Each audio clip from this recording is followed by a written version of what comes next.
We all know the old canard about what assuming makes us. Yet we still routinely assume people's thoughts, emotions, and intentions. And fortunately, that works at least most of the time. However, the work of a leader is hardly routine, and assumptions can cause some considerable grief when misunderstandings and miscommunications disrupt both productivity and team relationships. This video highlights the conscious use of self that leaders need to use to avoid the pitfalls of assumptions so that you need not be the backside of anything.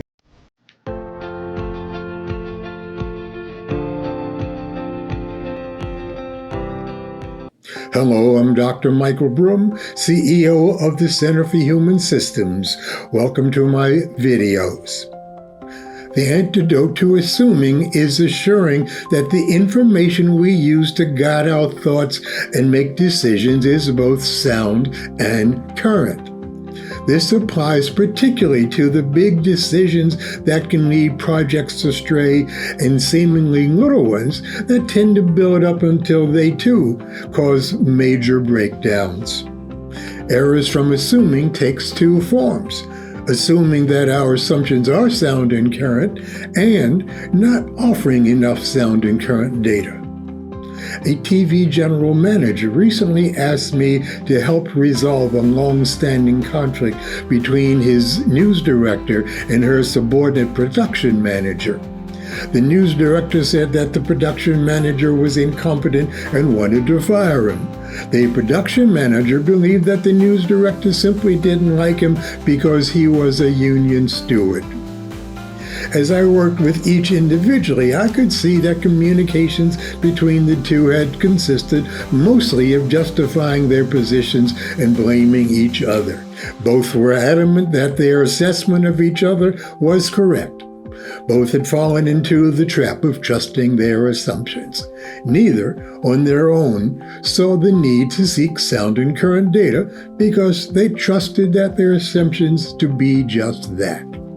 Trusting our assumptions does work most of the time, glad to say, but when things are not going well, such trust is misplaced. 98% of the 100 or so conflicts that I have facilitated were from misunderstandings that could have been avoided if either parties had questioned their assumptions.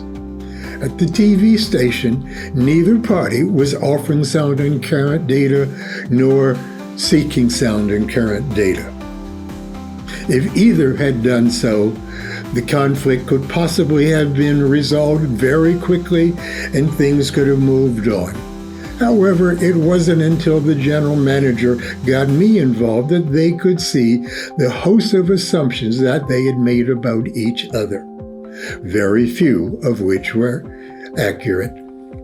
With me facilitating very firmly, they finally began to listen to each other, replacing assumptions with sound and current data. That allowed them to develop a set of agreements that allowed them both to work better together. When I look at my own life, I can see how I could have prevented many conflicts in both my personal and professional life through having done a better job of questioning my assumptions by being more open and offering more sound and current data about my thoughts and my feelings, which are often misunderstood because I rarely shared them. I assumed that others would understand my intentions and behaviors the way that I understand them.